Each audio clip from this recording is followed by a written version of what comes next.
Colorado is making employers disclose salary ranges on jobs.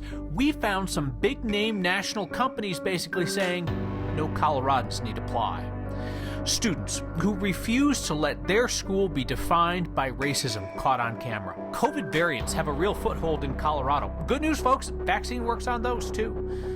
Part of I-70's closing for the weekend to prepare for a shift in the traffic pattern. When it reopens, you can bet on slowdowns as shift-faced drivers brake for no reason other than human nature. And Coloradans, by choice, not by birth, share the good news headlines of their lives tonight. Oh, that smells delicious, because this is next. One of the first things when you're looking for a new job or a new role is, well, what's it going to pay? You know that up front, well, then you won't waste your time or theirs. So Colorado has this new law requiring that companies post a salary range with every job listing. Our Marshall Zellinger found companies blatantly avoiding that law. This is just a sampling of remote job openings being offered by a handful of companies. Software engineers, whatever a growth manager is, a senior executive position with Nike, all have one thing in common. These remote jobs exclude people living in Colorado. It looks like some of these companies are just trying to get around the Colorado law. Democratic State Senator Jesse Danielson sponsored the Equal Pay for Equal Work Act, which became law in 2019. Starting this year, that law requires companies to post the salary range and benefits for jobs offered in Colorado. It looks to me like these companies are intentionally excluding potential employees right here in the state where we still need these jobs because they don't want to have to post their salary information. It's just wrong. While these postings lack the transparency required in Colorado, some are sure transparent about why. Check out this chat between a job seeker and a recruiter that reached out to them on LinkedIn. The job seeker asks, why does the ad say this job cannot be performed in Colorado? The response? Because Colorado has different laws and regulations for remote work, which started in the beginning of this year. I've seen a lot of companies avoiding posting any salary. I think, those are probably falling by the wayside of regulations. Alexander Dreith is a software engineer who keeps an eye on job listings, like this one from a New York-based company seeking a software engineer with this caveat. This position may be done in New York City or remote, but not in Colorado due to local Colorado job posting requirements. For them to be hiding it is kind of something that it kind of seems like it's a strong arm move to discourage all other states from passing similar legislation. That disclaimer was removed sometime today. A spokeswoman for the company said the job posting will comply with the state law within the next week. We do have at least one claim pending that's under investigation about this issue. The Colorado Department of Labor and Employment has received 68 complaints about job posting requirements. 48 are still being investigated. 13 were dismissed. 7 were determined to be violations, and 4 have been fixed. The other 3 were just recently found to be in violation. If we find something is not in compliance in a borderline case, we are not issuing fines for a first violation that was in good faith.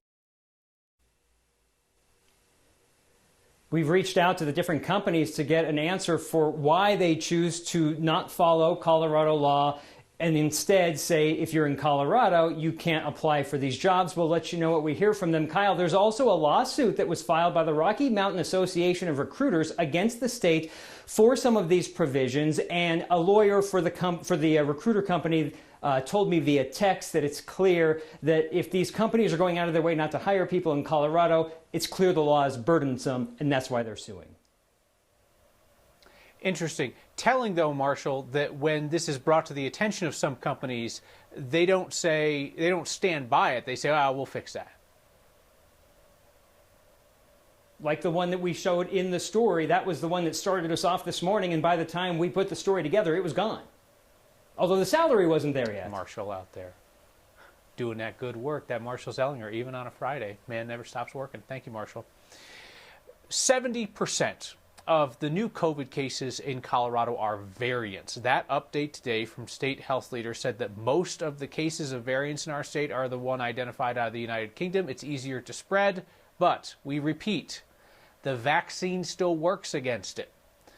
41.5 of our neighbors in Colorado have now completed the vaccination process, 2.4 million people. And you got 459,000 waiting on a second shot. So almost half of our state has had at least one dose. If you have seen or heard anything about Meade High School lately, it is probably that photo of students reenacting the murder of George Floyd. One of them was in blackface. I want you to see and hear something else about Meade High School, how their classmates are responding to that racist act.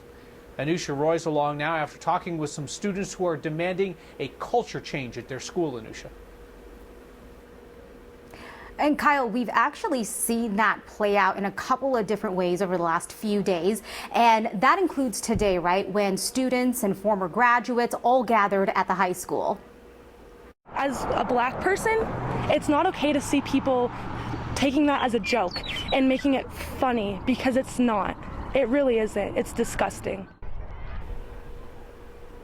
So throughout the day, we actually heard about this from several students. What they're looking for right now is accountability. And they also were talking about how this one photo is now highlighting division that's been happening inside their high school and a culture issue that they're hoping is going to change. And they're hoping that these conversations will be a part of that.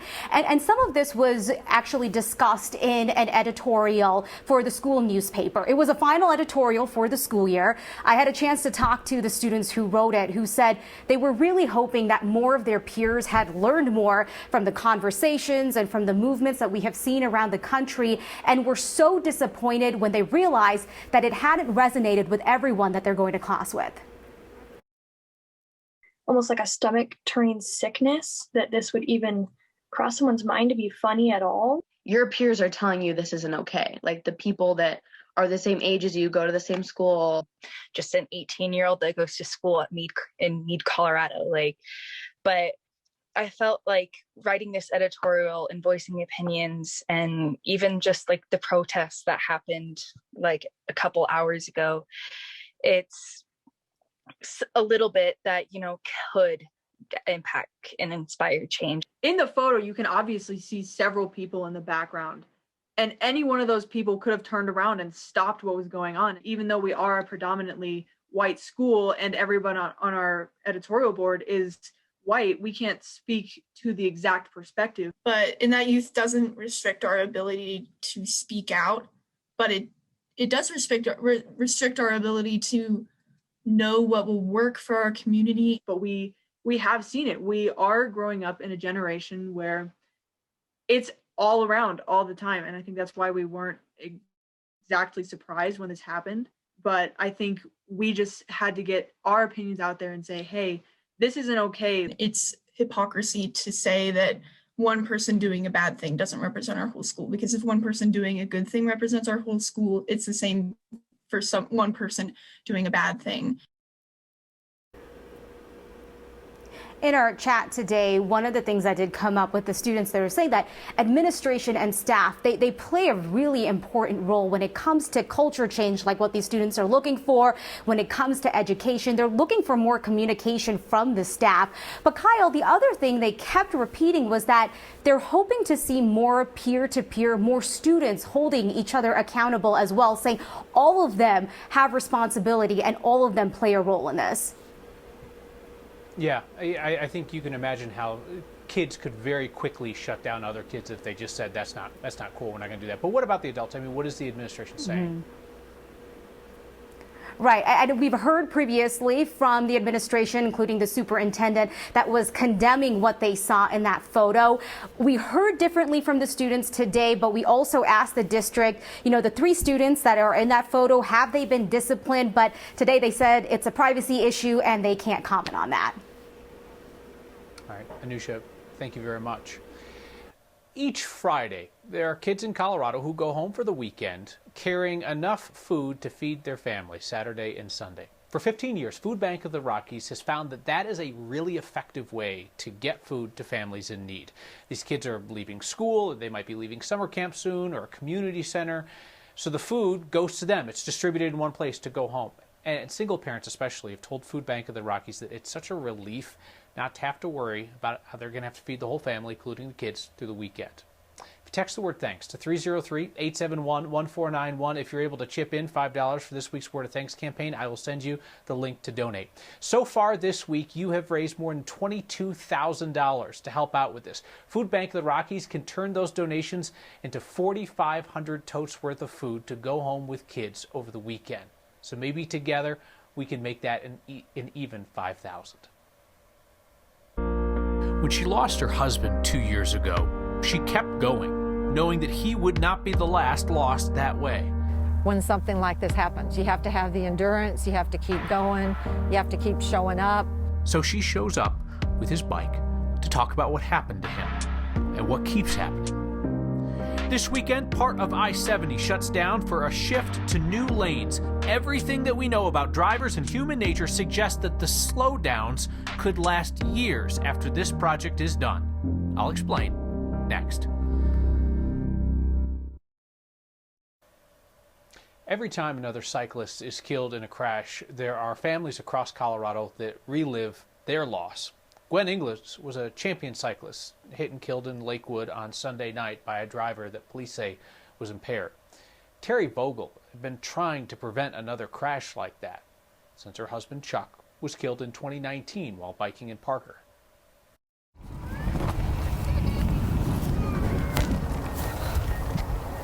The bike that Chuck was on the morning that he got hit, I'll haul it wherever I have to make an impact. This doesn't even measure up to the damage it did to my husband. My name is Terry Vogel, and my husband was Chuck Vogel, and he was hit in a hit and run crash on his bicycle July 4th, 2019. And he died the next day as a result of his injuries.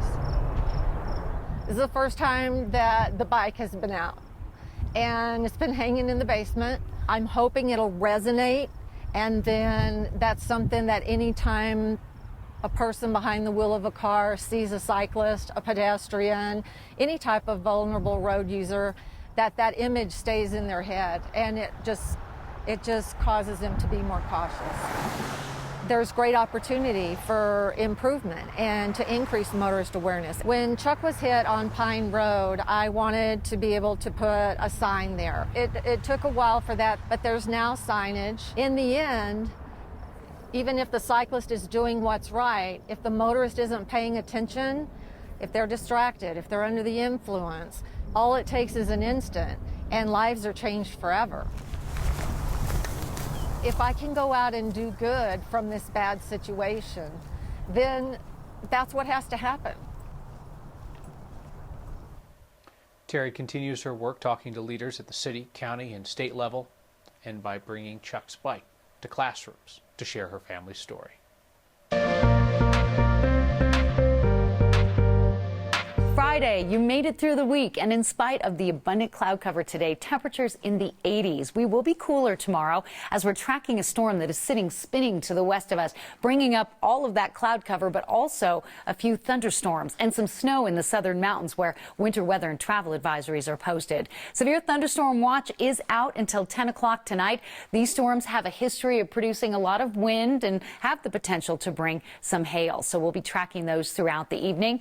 And you know what? The snow really does look impressive across the southern mountains. We have more widespread thunderstorm activity expected tomorrow, and some of the storms could reach severe limits. Tonight, an isolated storm early, our low at 55. Tomorrow, scattered afternoon storms, highs in the 70s. Warmer and drier for Sunday and Monday, close to 80 degrees by early next week.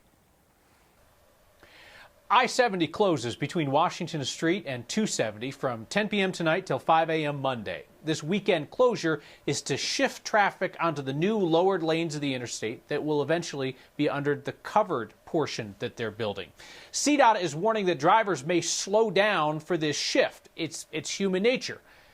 Human nature is also why drivers may keep slowing down once that portion of I-70 becomes a tunnel. It's called the black hole effect. And one of the best examples used to be along I-70 near Georgetown. Those little twin tunnels that drivers would brake for no stinking reason. But tunnels throw off our perception of space, and the dark forces our eyes to adjust. So drivers would slow down and back up the interstate. The 2012 to 2016 project to redo those twin tunnels focused on eliminating the black hole effect. They darkened the mountainside entrances with trees, and they increased the lighting inside the tunnel. The entrance was flared out, so it wasn't so abrupt and dark. It welcomed drivers to keep moving inside rather than brake abruptly. Now, as for the underground portion of I-70 being built in Denver, CDOT stresses that it's, quote, intentionally designed to allow for the normal flow of traffic. Whether drivers' unconscious minds agree or hit the brakes, we shall see. Smell that? That's your good news on a Friday, simmering away at a place that you really must visit if you haven't been. And smell that? Wait, is that allowed at Denver's Airbnbs? Next.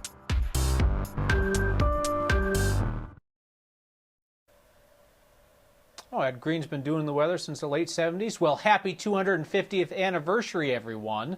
Today is the 250th Friday that we have shared your good news here on Next. And we're celebrating the milestone with a great meal at Aurora's Mango House Food Hall. Food journalist Corky Scholl took his camera to meet some of the immigrant chefs who work there. And he asked our favorite question. What's your good news? And it's like, yeah, very nice for us. Now it's very good. It is actually very good news. Good news, yes sir. My good news is that my sister is vaccinated, my whole family is vaccinated, I am vaccinated. That's very good for us. That's a good news for me. My name is Mohammed Al Nouri. I'm from Syria. I came here in 2017. Then 1 year later, I started my own business. A lot of customers, they want to learn about Syrian food, about our culture, where we are from. I love it. To be honest, like I love to share my story. I love to share my experience here. Yes, sir. My name is Martin. I'm from Burma, and then we have a good news. We have a food trailer coming soon. Food trailer, yes, coming soon around Denver. Yeah, my story it's good because like I came from the war, to be honest. Like back 2012, there was a war in Syria. We left to Egypt for 5 years, working a lot of hours, supporting my family, my mom, dad, and my brother. It was tough, to be honest.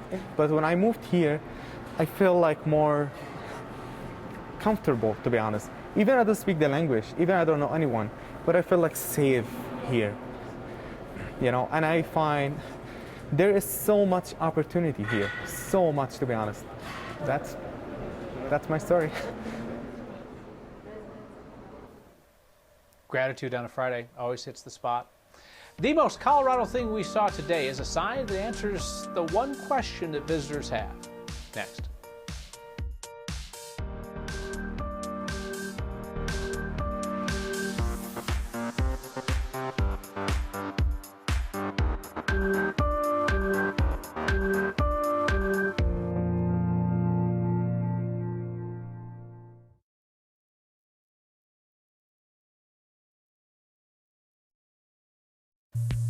The most Colorado thing we saw today is letting the tourists know it's okay to spark up.